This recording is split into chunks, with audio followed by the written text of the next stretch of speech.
place de la nation Manibia, place de l'obélisque Dakar la wargol du Sénégal nodum moy waddi hitande kala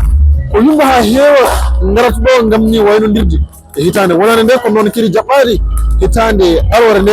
o do saha hande ni bedo yimbe hewbo fu farbe do ko non wayno dirdi hitande ujune didi e nogas joyi ko non kedi e jabbari hitande ujune didi e nogas e jogom joni joni o ma en haaldude yoge e yimɓe tawaɓe oɗo jamma hannde ɗo e place de la nation Manibia place de l'obélisque e Dakar la porte du Sénégal.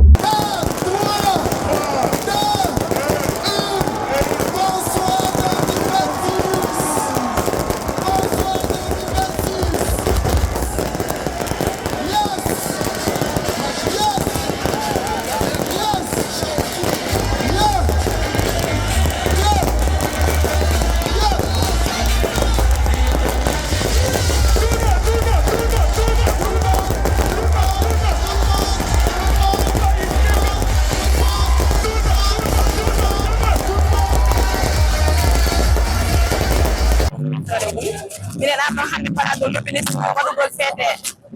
cette nouvelle année 2026 minen ñagoto fof won heureuse année awe nduɓi kewɗi waɗen feete avec la famille comme ça aɗa welto fidia jana hoota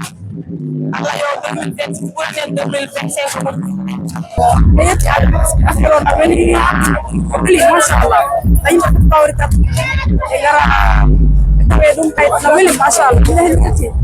mi welti bella tawno en mo wuri ko gueɗe mon Adam Ba way vraiment min kam 2025 mona jeddi ɗum quoi kam ko ɓuuri teddude am peedirama ɗum e ko aduna way noon ñaguima Allah si kala juɗɗi juulo irani 2006 nde yo Allah fuɗɗi ɗum année 2025 mo laami yiye hoore am machallah tay ko mbawnomi ko wawrano wadde réalisé année 2024 o waɗi ɗum réalisé nder année 2025 o inchallah o année mo bonɗen ɗo minen hen faala ɗaɓɓude debbo aussi mi naɓa maire o marque inchallah rabbi golle ɗe waɗa avancé projet ji ɗi naata contrat ji ɗi